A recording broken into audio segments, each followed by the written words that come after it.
Hey guys, welcome back to my channel, the best place for new and aspiring lawyers on all things law school, the legal industry, and the lawyering life. If these are topics that are of interest to you, be sure to hit that subscribe button and tap that notification bell so that you guys can see new videos every time they come out. Today's video is about a question I get asked all the time, which is, where should I go to law school? Which law school should I choose? And so this one goes out to those of you who are applying to law school, who are putting down seat deposits for law school, those of you who may be on various wait lists at different law schools around the country, and also those of you who are potentially considering transferring after your first year. So what should you factor in making your decision about which law school to choose? Well, I'm going to walk you guys through my 3-step process of exactly how I would recommend thinking through and going through and making this decision. And be sure to stay to the end because I'm going to give you guys a free download that you can use to put these steps into action right away. So if you are excited to get started, smash that like button and let's go. Step 1, the first thing you want to think about is, where do you want to live and work after you graduate law school? Because if you are going to a non-T14 law school or a law school ranked outside of the top 14 ranked law schools in the country, you are going to be largely competitive and mostly competitive for jobs in the city where you went to law school, in the state where you went to law school, and in some cases, the region where you went to law school. So geographic location is really important. And if you already know, for example, that you want to live and work in Denver or Seattle or Austin, then going to a law school in those cities is going to make you so much more competitive than going to a law school, for example, in Atlanta or Miami, and then trying to break into those markets later on.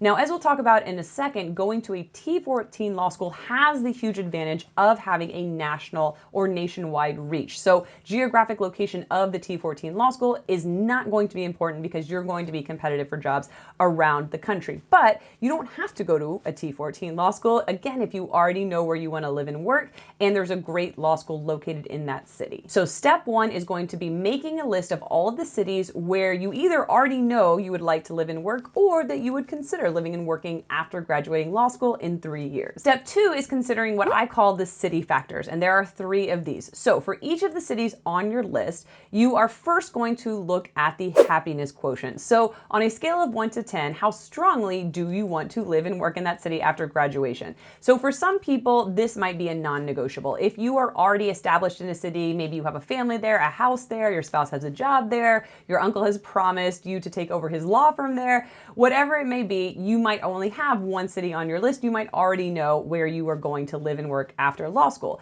For others of you, you may be looking for a change. You may be looking to move from a smaller city to a bigger city, or just to have an adventure, whatever that means for you. So really think through, again, on this sort of proverbial scale of 1 to 10, how excited are you to go and live in each of these cities? And present circumstances excluded, try to go and visit those cities if you can, or at least talk to someone who has lived there so that you have somewhat of an informed idea of what the lifestyle is like there and not just what you think it might be. The second city factor is the strength of the legal market in that particular city. And I'm going to give you guys 2 links in the free download to help give you an idea of what the legal market strength is for a particular city. And one of them is going to be the Bureau of Labor Statistics. And so this site is going to show you what the concentration of legal jobs are in particular cities and what the average lawyer's salaries are in those cities as well. So you can start kind of seeing where the hot spots are or how your city stacks up against other parts of the country. The other link I'm going to give you guys is the NALP Buying Power Index. And I know I've talked about this in several other videos, but I'm a huge fan because it's such an interesting metric to not only see what the median law firm salaries are, but also to see how they stack up against other cities in the country based on cost of living. So if you are in a particular city that has a lower cost of living, you don't have to make as much as, for example, some of the bigger markets like New York or San Francisco or Chicago, and still have that same style of life. So definitely check that out, especially because NALP came out with an updated one. So I'm going to give you guys the updated link so you can see how cities are stacking up. And the third city factor is to make a list of all of the law schools in that particular city and in that state so that you can see what all law schools you would be competing against for jobs when you graduate if you were to attend law school in that particular city or in that particular state. And the third step is to consider the law school factors, and there are 4 of these. So for all of the law schools, either in the city that you're interested in or just on your individual list that you want to check out, you want to think through these 4 factors. And the first one is the competitiveness of the law school. And there are several variables that play into this, but the things that you want to take a look at are that law school's national ranking. And that is something you're going to get from the US News and World Report, which I will link in that freebie for you guys to check out. You're also going to want to look at the ABA employment stats. So every law school is required to report to the ABA the number of graduates that have gotten jobs within 10 months of graduation. So that is an incredibly important piece of information to take a look at when you're deciding on a law school, so that you can see if the law school is creating graduates that are good candidates for jobs upon graduation. The third thing you want to take a look at are NALP salary stats. So this isn't universal, not all law schools report this, but a huge chunk of them do, and it's going to be the average salaries of the most recent graduating class and what they're making, so that can also inform your decision.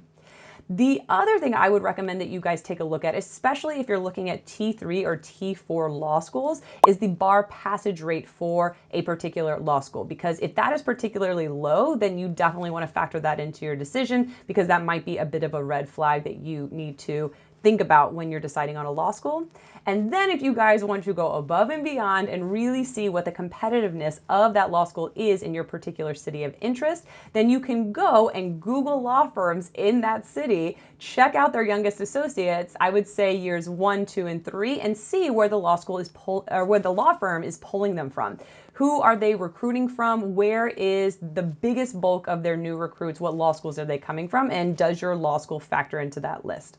So those are the 5 factors that I would take a look at when you're trying to determine the competitiveness of that law school in the particular city, state, or region. The second factor to take a look at is your competitiveness to get into each of these law schools. And the easiest way to figure this out is by Googling the median LSAT and median GPA of the incoming class for that law school. So literally Google Northwestern Law median LSAT and it will pop up and you can see if you are in the competitive running to get into the law schools on your list. If you haven't taken the LSAT yet, you can always take a diagnostic LSAT to see sort of what your baseline score is and then add 10 to 15 points to that, which is sort of the average level of improvement, and then see if that number is factored into the median LSAT scores of the various law schools on your list. The 10 to 15 point improvement is not across the board. Some people don't improve that much, others improve a lot more than that, but it's good to just give you an idea of where you might fall in the competitiveness for the different law schools on your list. The third factor to consider is the cost of tuition. And of course, this is a huge one.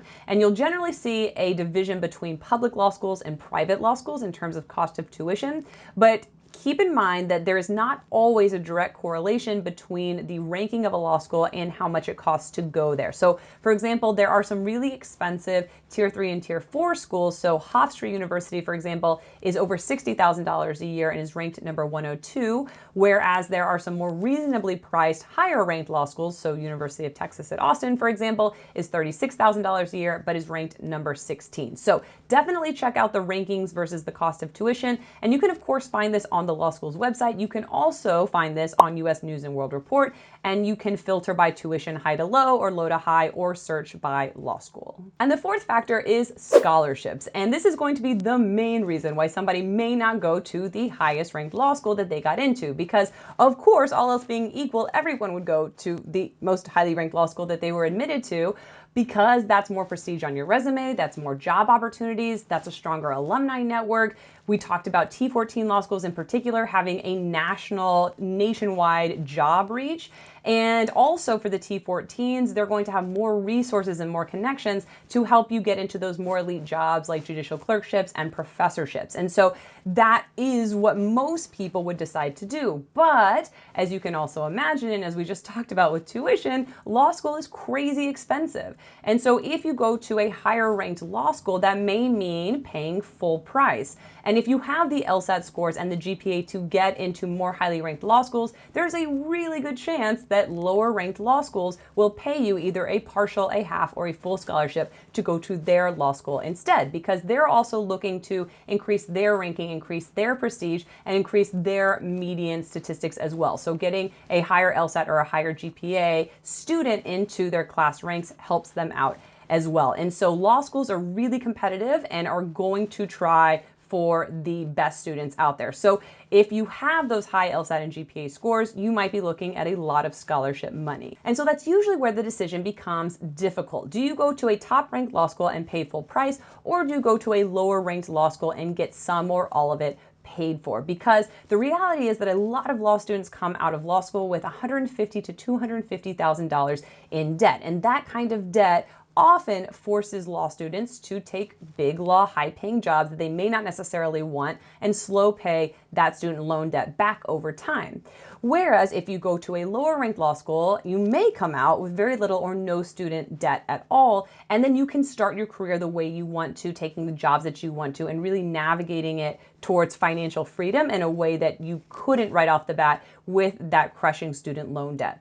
And so that's why I think this three-step process is really helpful to think through, because, for example, if you already know you want to live and work in a particular place, and that place has a strong legal market, and there is a slightly lower ranked law school there, but they're offering you a lot of scholarship money, it may make sense for you to go to that law school, do really well, and get a job that you want in that particular city or state. Or if you want a more nationwide reach for your job search, or you're not sure where you want to live, or you might consider moving around quite a bit, or if you want access to the most elite jobs in the legal industry, then it may make sense to go to a top-ranked law school in order to have those opportunities. So it really depends on your goals and what you want out of your career and out of your life. And I think that this kind of process is the best way to start thinking through and start helping you make those kinds of decisions. And it's also important to keep in mind that a lot of people get hung up, I think, because they think there's one right answer out there. The truth is there's not. If you're in a position between two great law schools or three great law schools and you're trying to make a decision, that's an amazing place to be. And there is no wrong decision because there is no one right decision. And also keep in mind that you always have the option of transferring after 1L year. So if you go to a lower ranked law school, you do amazingly well your 1L year, I would say at least top 10% of your class, you can always apply to transfer to a more highly ranked law school that either you were admitted to the first time around or you weren't and you want another bite at the apple. So that's also another option for those of you who are a little bit on the fence and not sure which way to go. So if any of you guys are wrestling with the decision between multiple law schools and you're not sure which one to pick, leave it in the comment section below. I'd be more than happy to give you my thoughts. And as promised, the Law School Tracker will be in the description below so that you guys can download it and walk through those 3 steps and really get your decision-making process clear, and then hopefully lead you guys to a very happy and confident decision at the end of this entire process. So if you guys are interested in seeing additional videos over law-related topics, then be sure to check out these videos over here. And if you guys enjoyed this video and want to see more, be sure to subscribe over here. And that's it for this one. I will see you guys in the next one. Bye.